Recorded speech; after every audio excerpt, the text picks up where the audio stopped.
8 points from safety, full-time boos and more Premier League woes, but at least it wasn't 7-0. And at least we actually saw Norwich City score a goal at Carrow Road.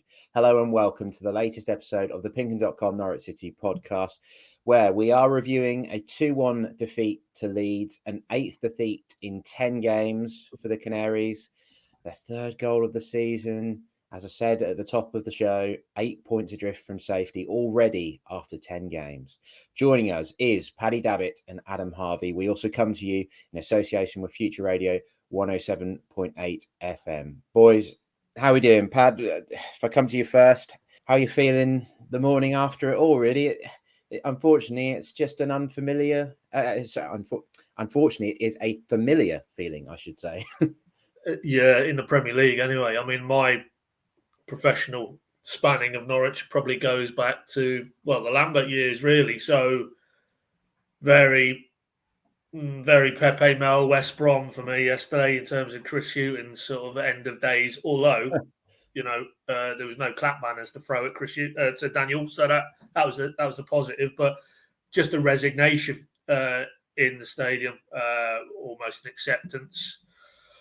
Hung heavy in the air at the final whistle, few boos inevitably, but are the fans even past getting angry and upset about it? Which contrasted with the Watford game earlier in the season, another, to quote Daniel, game that they need to be picking points up in. That felt a lot more toxic, and I think Daniel himself was quite shocked by the reaction at the final whistle on that day. Yesterday, it's just more of the same, really, and that ultimately probably underlines where the club is at the minute, on and off the pitch, that, it feels there's just a sense of drift and that they're basically edging back to the Championship, really, without too much of a whimper, which would be, for all the optimism going into the Premier League again under Farke and Webber, and that outlay, which for Norwich was considerable in the summer, even if you subtract Emi Buendia's fee that came in the other way. But for all of that optimism, and it won't be the same this time around, and we have learnt lessons, and our recruitment will reflect that, and our approach will. You could almost argue at this stage it's probably worse than 2 seasons ago, because at least this time 2 seasons ago they had a go and they had all that optimism, and the playing style was very familiar from what had swept them to a Championship title, and we'll get into it in due course. But this isn't Daniel Farke that anybody recognises, really, in terms of how he's setting his teams up, what he's asking them to try and do, and other players now struggling to kind of get to grips with what feels like quite a marked sea change with each passing game. It feels like maybe he's just doubting himself now, and he's in a bit of a fog, and he doesn't have a clear path through, and that's coming through large in terms of the performances of the team. He's talking yesterday about the quality not good enough at either end of the pitch. You'd have to say the quality off the pitch in terms of what you can lay at his door isn't good enough either. He isn't extracting the maximum from the resource he's got available. Whatever you want to debate about how good that resource is, he should be getting more out of that group of players. And like I say, the U-turn in terms of approach and style, it's not working. So, we don't really want to make this an hour-long discussion on Daniel Farke's future, because the issues are much bigger than that. But it does feel very much like an end of era incoming. Yeah, there was a resignation to it, definitely more than an anger, because it was obviously better than the 7-0, wasn't it? And wasn't against Chelsea for a start, but they did manage to do some things better, but still just looked like they weren't really a Premier League team, like they were short of the quality that was going to be required for that. Now, just to remind you, Adam is our new video man. You'll be seeing and hearing much more from him in the months ahead. How did you sort of read the reaction at the full-time whistle, Adam? I think obviously it was a very negative response in general from the fans, which is to be expected. 10 games already this season and not a single win on the board yet. And obviously this is a record that's spanned over really 2 Premier League seasons under Daniel Farke, where I think it's 5 wins over 48 games now in the Premier League under Daniel Farke, that's a pretty terrible record. And I don't think you can really back that as a fan. Norwich have always notoriously struggled in the Premier League, but not to this extent. I mean, there was no identity from that team. We saw it under Farke. They're usually pretty good with the ball, passing it around, and it just felt like a lump up the pitch, and there was no one up there to hold it up. So ultimately, it just got lost, and we just allowed Leeds to come onto us and ultimately go at our defence, which has been pretty weak this season if you look at the goals against record. So yeah, the response I think was probably to be expected, and I think you can see it through social media that people are starting to disconnect from Daniel Farke, which is sad, obviously, for everything he's done for the club. But ultimately, yeah, the Premier League record speaks for itself.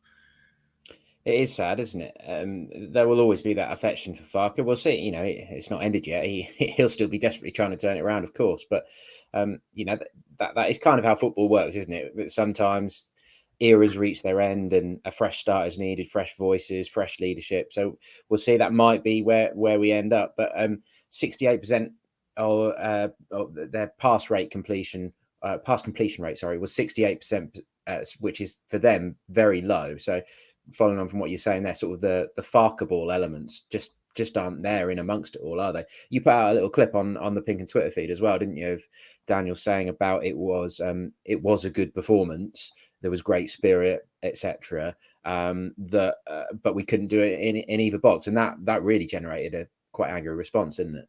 Yeah, there was. I think it's about 23,000 people have already viewed that clip, and there's been a lot of kind of people saying, "How is that a good performance?" If you're gonna put in a good performance, you need to win the game. Or ultimately, it could be a good performance, but I don't think that was a good performance personally. I've seen Norwich teams down the years that have, to me, put in good performances and got results. And the fact he's writing off games against the top 3-4 sides, and you look at Crystal Palace going to Man City at the weekend and getting a result, and I just can't see how you can be a manager and write off those kind of games and then also come out and claim that was a good performance. I mean, Pad, that's not keeping standards very high, is it? It's not setting a high bar to come out. All right, if you want to say that to the players in the dressing room, that I was pretty happy with your performance on the whole. Yes, these are the things I want you to work on. But to come out and say that to the fans in the current situation, you can understand why some people are going to get frustrated with that.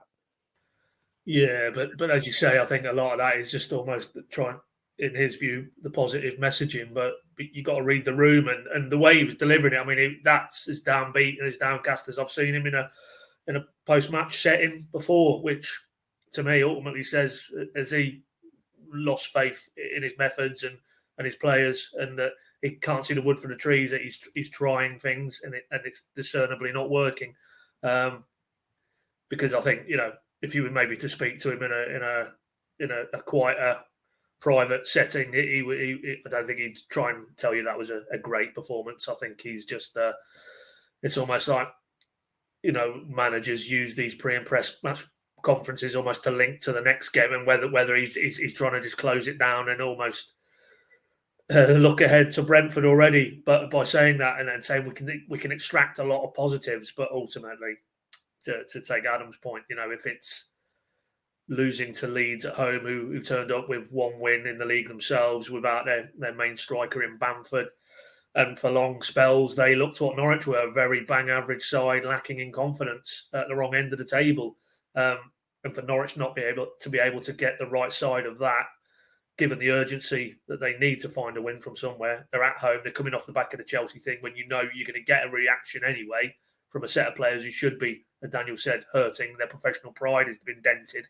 and him and his coaches for that matter. But for it still to be, lack of quality, basic individual errors, a lack of belief, and the most telling aspect of all of this for me was when it went 2-1. There was still half an hour left in that game, and then he's made a few changes, thrown on a few attacking players, but it was just a mess. It was just a jumble, and Meslier in the Leeds goal, I don't think he had a save to make in that spell, when you would have thought the sense of desperation alone would have galvanised Norwich into putting some pressure on the Leeds goal. But, it looks a beaten down set of players under a beaten down head coach, and very hard to see this changing now, I think, unless a change is made at the helm.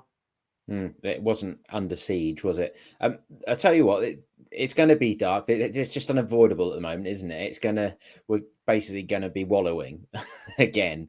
There's no way of avoiding that for anyone connected to Norwich City at the moment. So let's nice and early just talk about the one positive, the goal, the moment, Adam. That was a real explosion of noise, wasn't it, when Omobamidele leapt and scored that lovely header and just clipping the crossbar so nice as well. It reminded me of, I said this in my video about it, the Reading game in 2019 when Zimmerman scored that header just after Godfrey had scored that brilliant strike as well. And they were all of a sudden winning 2-1 in injury time. And basically that would have been promotion. And then Reading went up the other end and spoilt it, didn't they? So, yeah, that moment was nice, wasn't it? Yeah, that was kind of a proper centre-half header that, every fan wants to see, proper sort of old school. And, I think that was probably the moment as well. Obviously, Norwich are gone 1-0 behind in pretty much every single game in the Premier League for what seems like years at the moment. To then get that goal that, we almost didn't expect, only 2 goals before this season, get that goal. And it did lift the crowd as well. And I think the fact it was Omobamidele who, as you say, such a youth player that obviously, fans can get behind because he's come through the academy to then go and leap and score that header on TV as well, I think just lifted the crowd. And then it's a shame, obviously, that it didn't last long and that sort of buzz and that ride of kind of joy just basically escaped and went out of Carrow Road. And then the last 30 minutes were quite flat. The first league goal at the Barclay end this season, I was just thinking as well, wasn't it? There was some in the cup game against Bournemouth, but yeah, it was almost like a Tim Closer Ipswich style celebration from him, wasn't it? The players were just so overjoyed for him, Pad, that he'd scored the goal, and that, if things had worked out differently, wow, he would have been such a hero, wouldn't he?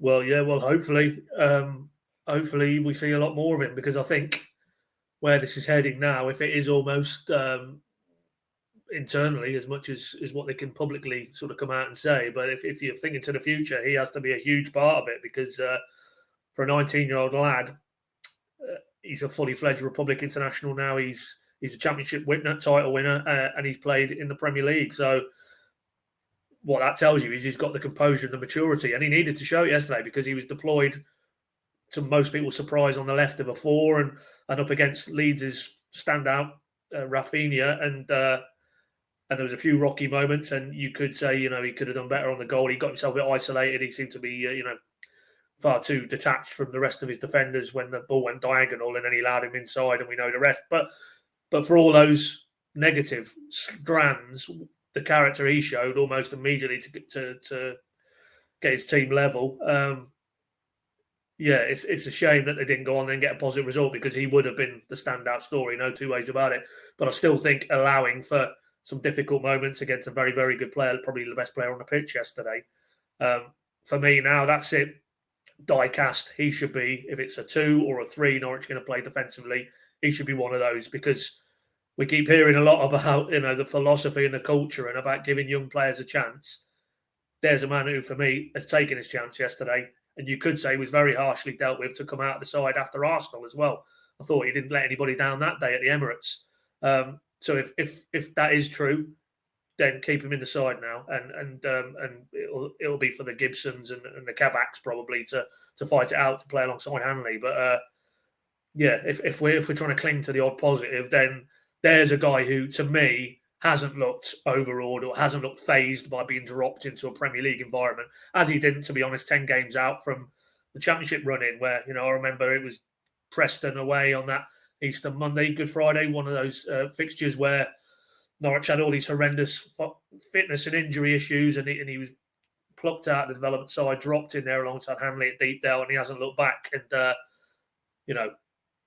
as dark as it feels at the minute, and as desperate as it feels, in that lad, they have, for me, a very, very talented young man, and he's the sort of players, whatever comes next, whether it's under this coach or a different coach, he's the type of player who needs to be central to whatever comes next, because if we feel it's going to go only one direction, they're going to need to connect again with the fan base and get them excited and get them enthused again about whatever comes next. And certainly a player like that who they've moulded and brought through, as they did with Aarons, as they've done with Jamal Lewis and Ben Godfrey and Madison to an extent, and Todd Cantwell until recently. He looks to be another one who's in the same bracket, and that in an oasis of not too much to get excited about is something positive to cling to, I think. Yeah, he's always impressed with his composure, isn't he? I spoke to him after the game. It's quite a difficult interview for a 19-year-old in the situation. you're not really going to be asking him about Daniel Farke's future. It's just not not a fair question for a young lad like that. But he, is Kabak any better than him? Really? I know he was playing for Liverpool last season and he's played at Schalke and he's an international stuff. But Andrew has, like you say, never really let Norwich down. He stepped into a very difficult situation to help them win the title last year. And I think, he has got a bright future ahead of him. And his rise is remarkable, really. It's like you say, April when he actually makes his senior debut. Since then, he's won 4 Island caps. He's played against Ronaldo. He scored in the Premier League. So the amount that's happened for him in just over 6 months is remarkable. And it will be interesting. And I agree with you. Rafinha was the best player on the pitch. And he did beat Andrew a few times. But he also put his foot in quite a few times as well and won quite a few of those duels. And he really got stuck into the challenge. So I know he was quite harshly analysed by Dion Dublin and Chris Wilder on Match of the Day too. They picked him out a bit. But I think that was probably more an acknowledgement of how good Rafinha was. And for me, Adam, I think what frames it better possibly, and almost we're back into kind of Jacob Sorensen being at left-back territory last season. Do you think Giannoulis would have dealt as well with Rafinha as Omobamidele did? Because I think Giannoulis would have been in trouble. I think so as well, yeah. Giannoulis obviously very much an attacking fullback, and I feel like he'd have probably been caught a bit higher up in the pitch, and you'd have almost been exposed completely to Rafinha running down the wing with no one there to really defend against him. So I think in that regard, I think probably Daniel Farke made the right call, despite obviously Omobamidele's not a natural left back. I think defensively that was probably the right move at the time. And normally, as I say, he put in a good performance and probably was Norwich's best player on the pitch, which probably says enough, that Williams and Giannoulis can't, challenge someone who's not even a natural left back. Obviously last season Sorensen had to play there because there was no other option, but ultimately Daniel Farke had 2 other options at his disposal and he still decided to go with Omobamidele as a fullback. So I think that says enough. Pray for Sam Byram's hamstring. That's that's where I'm going, because that's essentially, if you look at Giannoulis, we all know Giannoulis is a decent player, and to step into a team where we were chasing promotion, that suited him, didn't it? A team on the front foot that are attacking. He's got that sort of ability to charge forward, although I would argue he's not really shown a great deal more final ball, than Jamal Lewis really did. Whereas a Byram, who's maybe that bit more conservative, you think going back a little bit, an Adam Drury or a Mark Edworthy, somebody who's a bit more safe, I think is probably more what you need if you're going to be in a relegation battle. But anyway, the left back slot has been a strange one. Pat, before we go through the key bits of the game, I did just want to get your reflections on the Stuart Webber interviews and stuff, which of course you were speaking to him for us ahead of this game. There was a lot talked about last week, wasn't there? We had the finances, we had the Webber interview. Connor spoke to Tim Krul as well. So there's been a lot of there's been a lot said in the past week. What did you make of Stuart's approach to this whole thing? And as well, he sort of made a bit of a rallying call to the fans. And I felt like the Carrow Road fans were good for the majority of that game. Obviously, it then turned a bit dark towards the end, but they didn't really turn during the game, other than a few small moments here and there. Okay, maybe it's not the whole stadium singing. I had a season ticket in the River End when I was a kid, and I hated it because it was so quiet. No one ever joins in with the singing. It all comes down to the Barclay and the Snake Pit, unless moments really get going and there's big celebrations. And we didn't get that. I don't think you're going to get that with the dynamic that you have at Carrow Road. I don't think you're going to get the whole stadium swirling with songs and atmosphere. I don't think you get that at many stadiums, to be honest. There's normally hardcore areas. But in general, I felt like they reacted to what Stuart had said. Yeah, no, I don't think there could be any from Webber, Farke, whoever inside the club complaints with the fan base yesterday, because ultimately, what also Stuart said is they had to give them something in terms of being on the front foot, being aggressive, taking the game to Leeds, and you could argue that didn't really over the entire 90 minutes, certainly the last 30 minutes it didn't happen, but I don't think the hour before, yes, they were brighter and tried to be progressive, but there's still those major issues in terms of the final third and the lack of creativity and getting players in the box and testing opposition keepers. If Meslier is having to deal with Milo Rashica from 40 yards with a hopeful low-range shot, or Norman or Pookie from the edge of the area, that's not good enough. But anyway, I'm going off on a bit of a tangent. In terms of the fans, I can understand where he was coming from. He clearly feels that there needs to be some assistance to Daniel and those players at a minute. And he was referencing the line about, although he didn't name the game, he was clearly referencing Everton away, where I think the away support that day at Goodison were giving it after 5 minutes how something you must be you're only drawing with a sort of thing. And then Stuart made a point of pulling that one out and dropping that in last week, which clearly he feels that isn't what defines supporting your football club. But then ultimately, what have those supporters had to get excited about this season? Absolutely zero, I would argue. So for me, overall, thoughts on the Webber interview, that's just Webber. He's a very forthright, unvarnished a lot of the time, and it will rub people up the wrong way. But there'll be plenty more, whether it's Norwich fans or football fans generally, who listen to him and think, how refreshing is this that he just tells it as he feels it is, doesn't try and soft soap, doesn't try and put any PR spin on anything. And in that regard, the Stuart Webber you get now in media interviews is what we got in 2017 when he first walked through the door. He hasn't really altered how he operates in terms of the messaging that he wants to put out through the media. And, I would imagine if there comes a point at some point where he leaves and moves on, I think supporters might probably miss the type of interviews he gave, because there's no doubt, he tells you as he sees it and what he's thinking. And you might not agree with that as a Norwich fan. Certainly there's certain elements around the call to arms on the fan base, or if I go back a bit further into the summer, there's some of the things he came out with around the BK8 fiasco, and that almost as if sort of the fans got that deal scuppered and that then hit his transfer spending.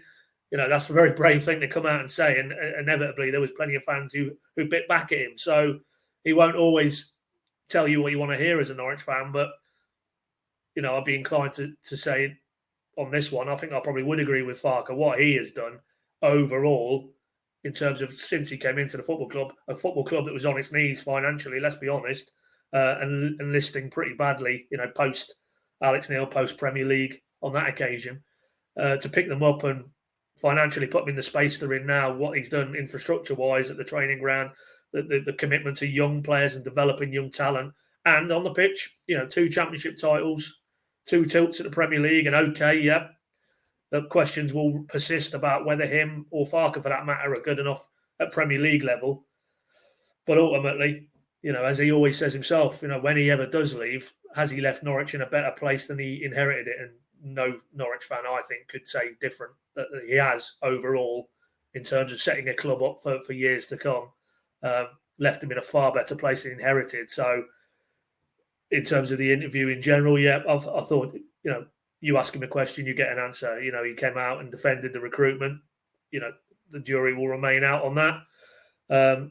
His own future, Daniel's future. These are all topics that, you could put to other people in his position within football and it'd be dead batted away and you wouldn't get any answers at all. So if I'm a Norwich fan, at least I might not always like what I'm hearing from him, but at least you're getting answers. And nobody can accuse, you can accuse Norwich of many things at the minute, but I don't think you can accuse the person at the top of the footballing tree, which is what he is. Delia and Michael own the club, we know, but they're very much hands off. He's the man making the day-to-day decisions, ultimately, in the key areas of the football business. I don't think anybody now, after that interview, could say, well, we don't know what Stuart Webber's thoughts are on that topic. And for that, you have to think that's a positive as a football club. But ultimately, much like Daniel and the players, all the talk in the world from Stuart Webber won't alter what they're seeing on the pitch. And if it's not better on the pitch in terms of results, then ultimately, it doesn't matter what Stuart Webber says, because that's where they're being judged. And at a minute, not very favourably, it has to be said. Yeah, I think that's where a lot of the sadness comes from, because I don't think most people want to be angry with Webber and Farke, and I suppose some people will with Delia and Michael, because that's the sort of dynamic of it all. But I feel like it's more a sadness that we're realising football has changed, and that Norwich are trying to, as I've said before, they're trying to play the same game by different rules. And now you're up in the Premier League and we're literally seeing it illustrated already that they aren't competing, that the model so far has not worked. it's just a sinking feeling, isn't it? And an overall sort of feeling of being fed up with it, because you put all that effort in, you work so hard to win the Championship title, and they did have to really work and scrap their way into form last season after relegation, and all the joy that goes with it. And then you get up there and it's like, oh, wow, this is so hard. I don't know. We're 10 games into it. Anything could happen yet. Let's get into the nitty gritty of the game, Adam, and the formations really. Daniel sort of goes back to a 4-2-3-1, 4-4-2, that sort of thing, doesn't he? So you've got Dowell and Rashica back in as wingers. We've already spoken about Omobamidele being in at left back. What did you think of those two in terms of the wingers? Yeah, I thought Rashica on the whole at times looked quite dangerous. Probably the best performance I'd seen personally from him. He did sort of try and make direct runs, and I thought some of his balls across, actually into the box were generally quite good. But when there's nobody really in there, or Josh Sargent, as we kind of discussed, I'm not sure he's, a man who's going to be wanting a ball whipped in, across the box. So I thought in general, like his free kick, he had a couple of good free kick efforts, and on the whole, I thought he's probably quite good. But yeah, Dowell again, I kind of felt he got missing at different times, and his free kicks were atrocious. I can't really name one good free kick he put in. Most sailed right over the top and in behind. So I think a lot of fans obviously disappointed that Jolis probably didn't start on the other side and almost go for it a bit more. But then again, I think Cantwell's probably the missing spark at the moment. I think that sort of link between Norman and McLean probably is missing, and there's nobody really there to drive us forward. And I think when you've got a Champions League winner on the bench and Cantwell's not anywhere near the team, then you probably got to have a few question marks about his attacking presence as a side. So yeah, I think on the whole, Rashica are okay, but Dowell, again, not fully convinced he's a Premier League player. Yeah, Rashica, I thought there were some good elements to it, but he did lose the ball so cheaply at points. And just physically, I'm not convinced he's really a Premier League player so far, or that he's quite realised it. But he was certainly willing and he was involved. That was probably his best Norwich performance so far. Yeah, it's probably fair to say. And that's not saying a great deal. Dowell, I mean, I was having a look at the stats and he was credited with a shot, and I was racking my brains trying to think, Dowell had a shot? And what it was that terrible free kick that he shanked behind the goal was credited as a shot because it eventually goes over the crossbar, doesn't it? And you could see all the players were a bit jarred off him with that. And then he did it again just before he got substituted, with about 20 minutes to go. So he's let himself down there a bit, because we know that Dowell has got a good left foot and that set pieces are a part of his arsenal almost, aren't they? And like that one he scored at Derby at the end of last season was absolutely brilliant. I thought he sort of similarly to Rashica showed some encouraging signs, and there was a few bright sparks, but he definitely looked sort of out of his rhythm and a bit lacking in match sharpness and things like that. So unless Cantwell is going to come back into things next week, then I think Dowell may get, I think they both may get another shot, because I don't think Jolis really put himself forward. As we mentioned, Todd, Pad, I mean, it's not really moved on a great deal yet, has it? I mean, Daniel didn't really want to get into it all again pre-game. He just said, yeah, he's missed another couple of games with a back problem and he won't be involved. So that is frustrating, fans, isn't it? That I saw someone define it quite well, actually, that they've lost Buendia, they've lost Skip, but now they've effectively also lost Cantwell. So far, yeah, that's for sure, 100%. He basically said he'd not trained for 2 days with a back issue on Friday. That was Daniel Farke. And then if you take that back to what he said the previous week, that he needs to start putting full training weeks back to back to come back into his thoughts. So that's where we are. No movement. But in the context of a team who are having a chronic inability to create anything, let alone score goals, Todd Cantwell, unlike pretty much everybody else, maybe bar Pookie in the current roster, has at least a body of Premier League creativity behind him in terms of the goals he scored 2 seasons ago. So he surely is a better player now than he was 2 years ago, just for the experiences he's gone through. That's a situation that needs to be resolved, and very quickly, because ultimately Daniel is putting himself in a very delicate position, because you can't, on the one hand, say I can't consider Todd Cantwell, but on the other, you're putting teams out on the park who are relying on 19-year-old defenders to score you a goal. So that is a situation that, in everybody's interest, needs to be resolved very quickly. Welcome to the new normal. Hello, and welcome to this series of Unfinished with me, Charles Thompson. Welcome to Weird Norfolk. Welcome to this week's edition of the PinkUn Norwich City Podcast. From true crime to football, politics to folklore, for more great podcasts from Archant, head to audioboom.com/channel/Archant.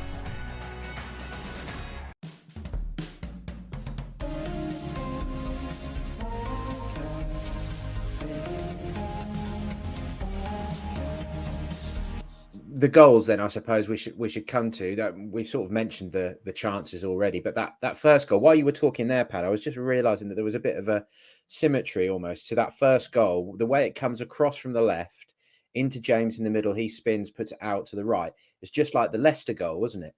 The one that Gilmore got blamed for when he didn't make the tackle to start with, and then Williams can't stop it. The way he sort of danced past Omobamidele was not great.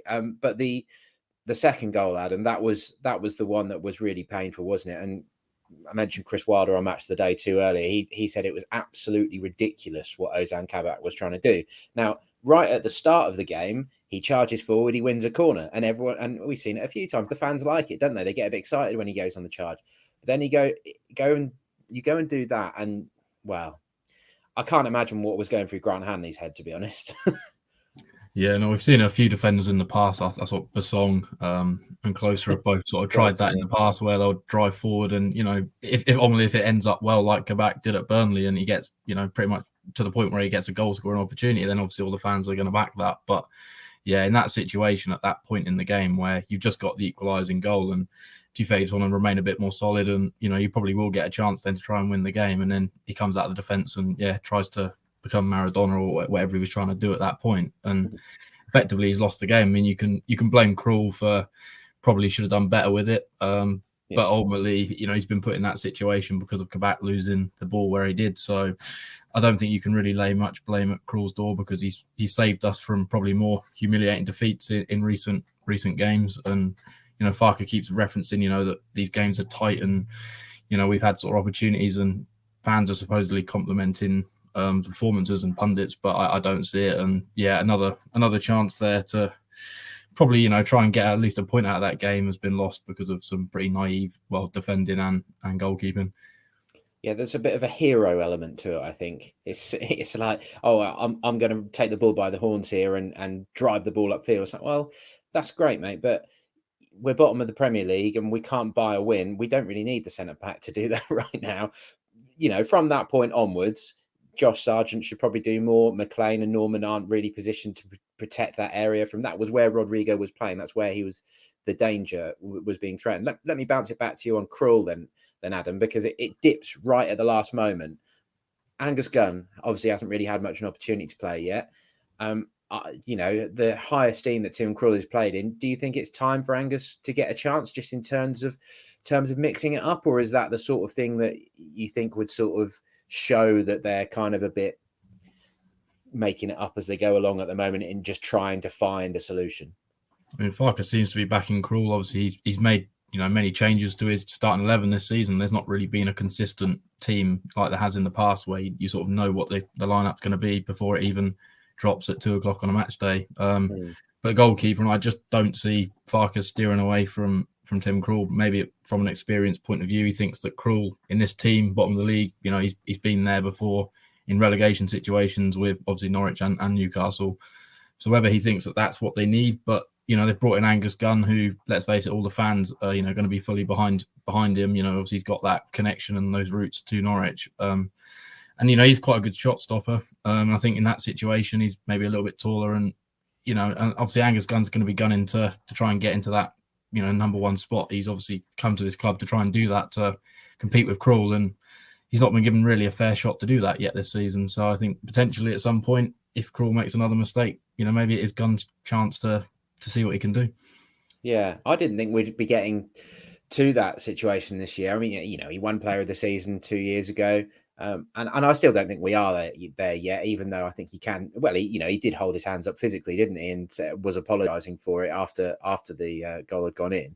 So, this is probably the time that Angus needs to be impressing in training, because if he can convince Daniel, then there might be the opportunity there. You know, Tim couldn't complain too much, frankly. You know, he's been in the game a long time. He knows how it works.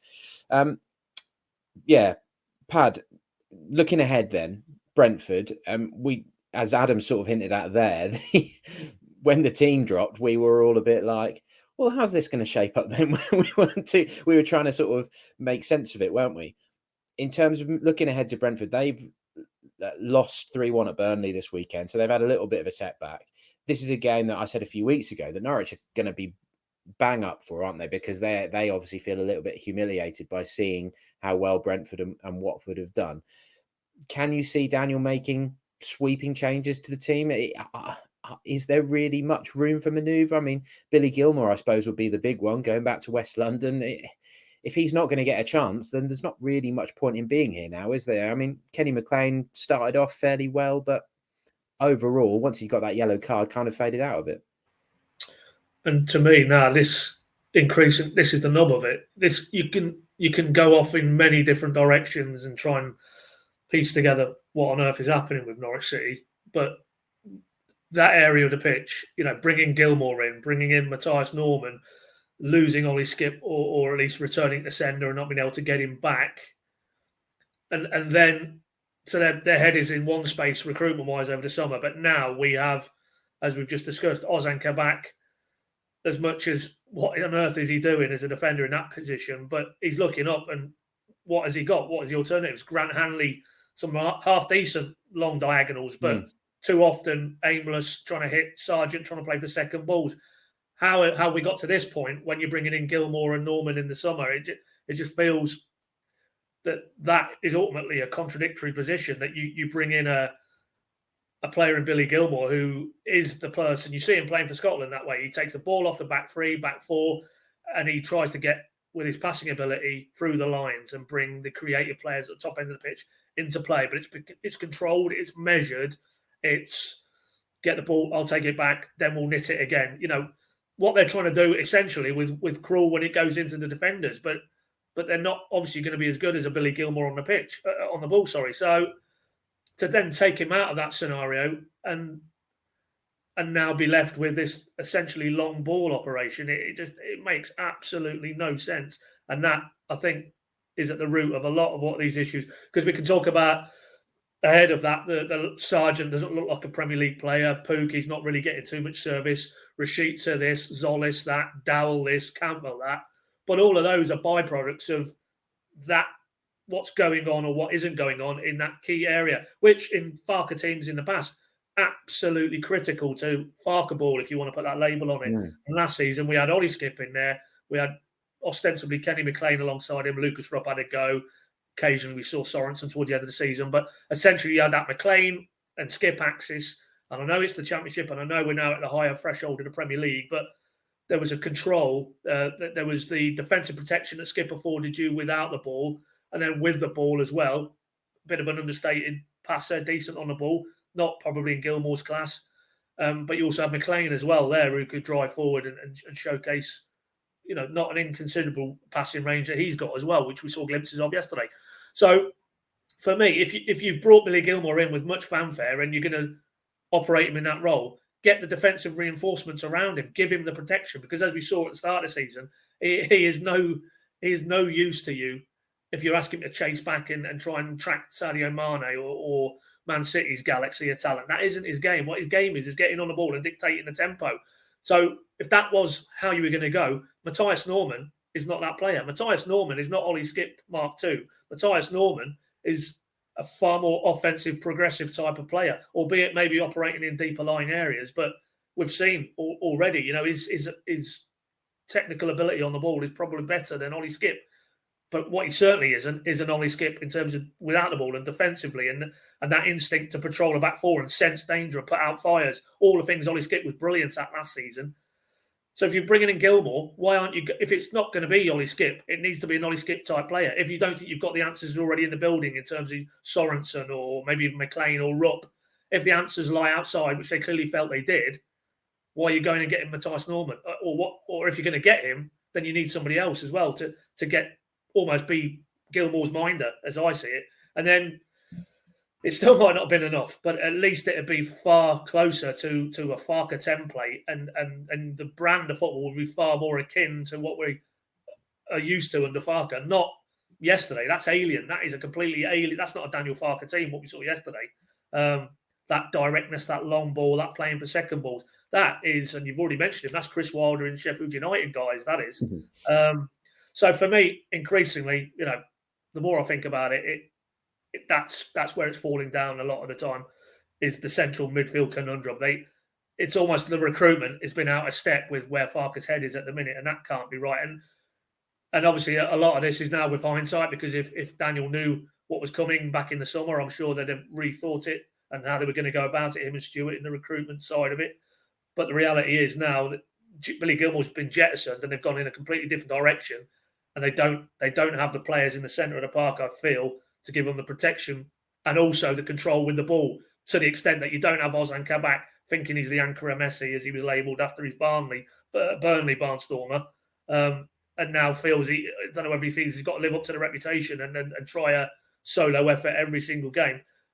But because it's at this level, I mean, if you're Leeds, you know exactly what he's trying to do, and as they did, you swarm around him, you force the turnover, high up the pitch, bang, bang, it's in the back of the net, 3 points leads. These are the errors, the basic errors, which at this level define or decide games of football. It's as simple as that. You get away with a lot more in the Championship than you will at this level.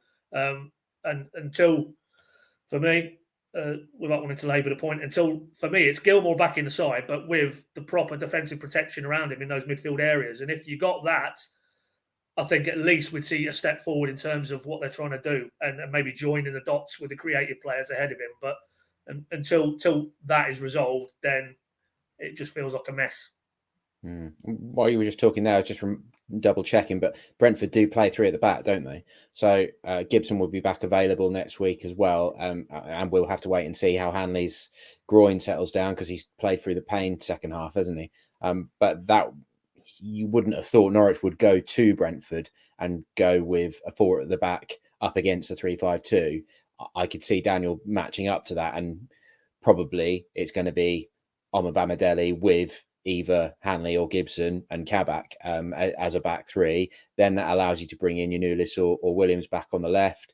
I mean, they play Canos as a right wing back. So, could you have someone a bit more attacking on that right? Could that be Rashica? I don't know. Maybe Max is still that man. But then that would allow you to have that midfield three and maybe go Gilmore, Norman and Lees Malou. And I think Ida as well, Adam. With all that we said about Sargent, we know that he's game, but is he doing a bit like I said with Kabak and Omobamidele? Is Kabak any better than Omobamidele, or significantly better than Omobamidele? Is Sargent better than Adam Ida? No, I don't really think there's much between them. Obviously, Ida's a man who's trying to stake a claim, and he's sort of been out in the media and probably feels like he should be playing a bit more. But I'm not seeing anything when he's come on the pitch that's really inspired Norwich to do anything going forwards, and I don't feel like he's really, even yesterday, I mean, there was one ball that went over the top and I think got on jump for that, and he didn't even try and jump off the ground to try and even get a knock on. So I almost think that if you're going to try and play that style of football, I mean, I mentioned it just before we started, but I think if you're going to do that, you'd have been better keeping Hugel in the building and try and launch it long to him and almost play that sort of big man, short man combination with Pukki. But no, I don't think Ida's really pulling up any trees at the moment, no more than what Sargent is. And as we're kind of seeing from the fact they've only scored 3 goals all season, that probably even Pukki's not even up to the standard at the moment with the players around him. So, yeah, I think that forward area it's not the only reason why we are where we are, but it is definitely a huge factor. There's nobody really up front that's, for me, up to Premier League standard at the moment. There's definitely a growing frustration around Pukki. I keep seeing more and more people saying, oh, well, Sargent keeps getting criticised. What about Pukki? What's he doing? I don't know. I mean, you look at that chance yesterday when Pukki got down to the right, got to the byline, cut it back, decent cross in, and Sargent doesn't read it at all, and it flies right through the penalty box. I still think of the three, if you're going to give a decent chance to in front of goal, Pukki's the one that I'd be selecting of the three of them to try and put it away. With all his experience and all that he's done for Finland and things like that.